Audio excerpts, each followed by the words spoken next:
Hello again. It's been a long time since I made one of these videos, and usually I'm driving. I cut my hair. But as always, I never want to be too long. You know what I'm saying? I never want to be too long, but I had this on my heart for a long time that I just wanted to get this video out to the people. And remember, with me in this channel, me what I do, few of you who tune in, I'm trying to get to the root cause of the problem. I'm trying to get ahead of the curve. And it's always to inspire and build. I know I'm not ever alone in the things that I believe because I'm not too much of an extremist and I'm a man of faith. Right? But what's on my heart, my mind today to get up and press start in this video is mind control.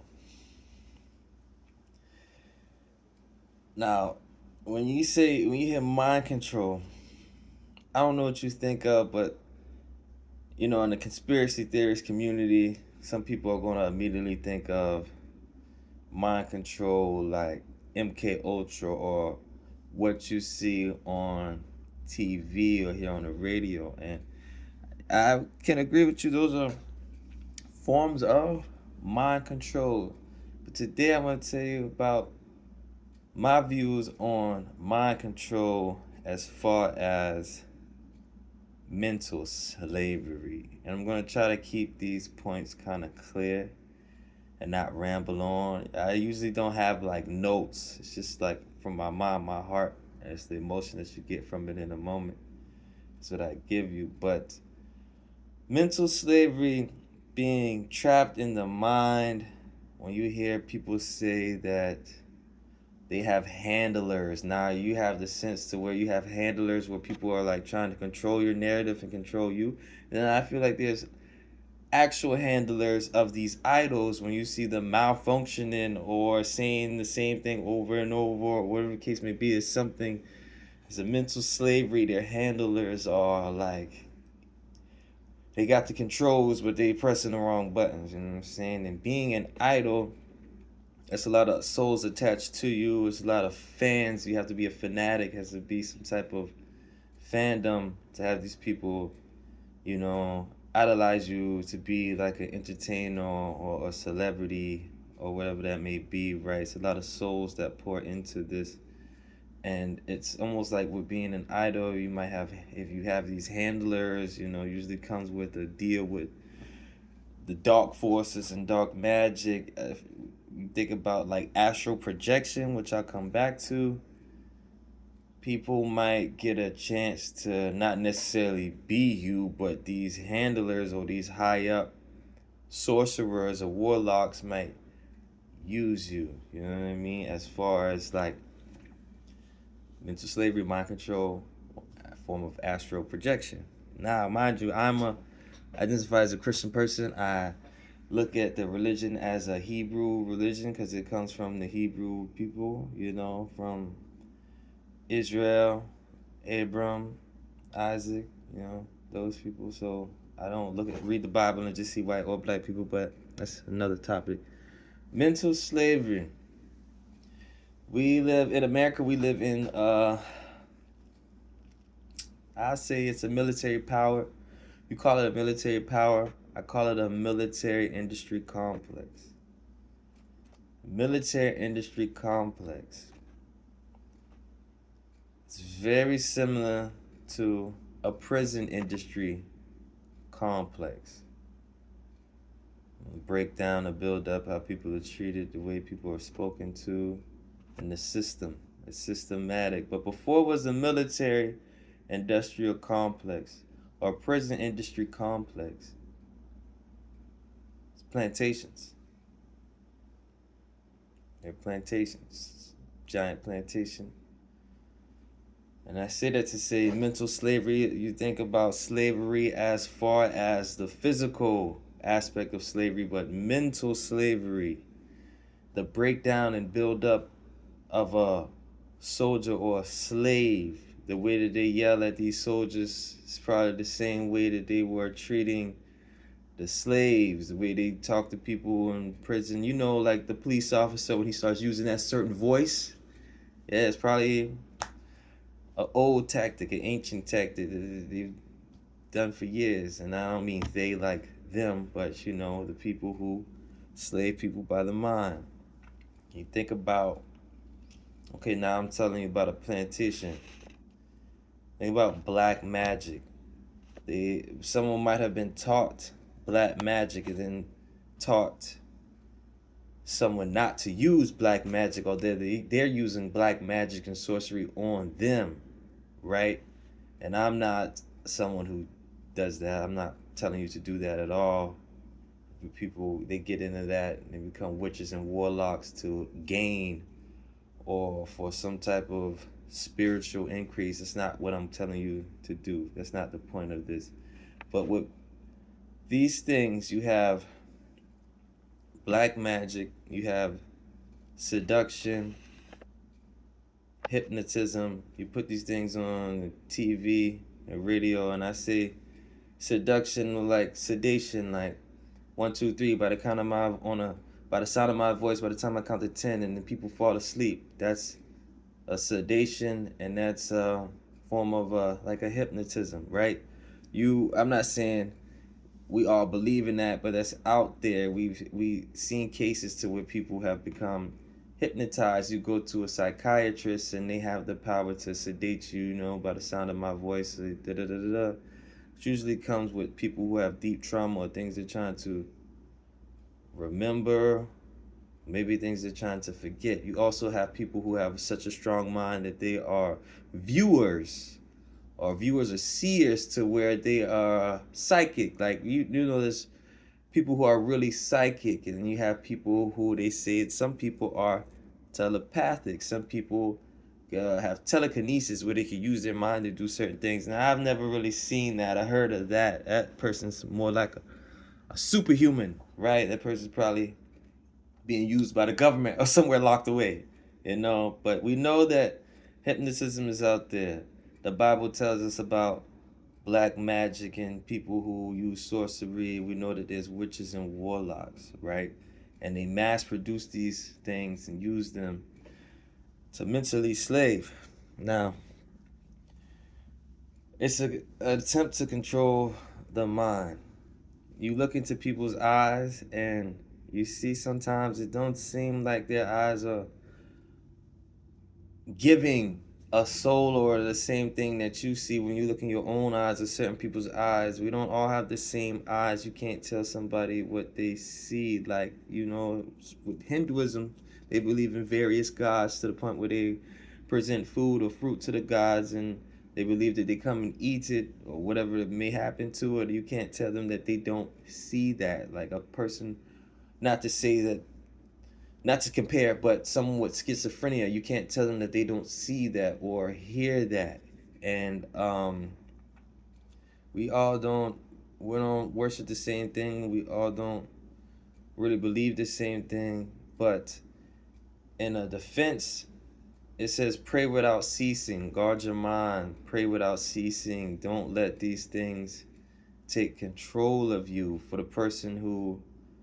the young person out there who's growing up, it's not too late for you. Don't fall victim to this mind control and the mental slavery that they have out there. I strongly feel like it physically and mentally slave you. Like something else is moving through you or working through you. Don't let that happen to the person that it has happened to, when you seem like a mental slave, or you know somebody's like, man, this person seems like they are a mental slave. I don't believe it's too late for you. Pray without ceasing. Pray without ceasing. Pray without stopping. You know, pray without stopping. And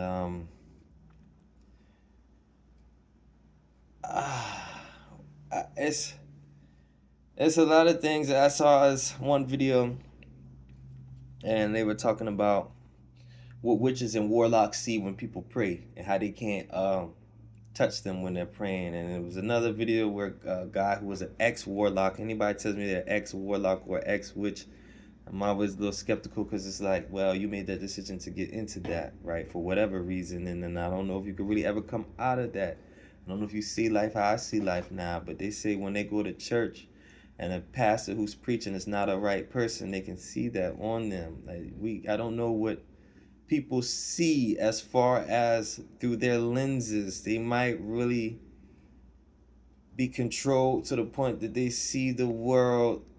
I literally mean different. Like, I don't know if it looks like a cartoon to them. I don't know if they're so trapped in a mind to where everything is a different hue. I don't know, but I know that I've been in parts of my mind to where I didn't want to be stuck there. You know what I mean? And having strange dreams to where it's like, oh man, I don't want to be stuck in this dream and just be walking like a robot, walking like I've been broken down and built up.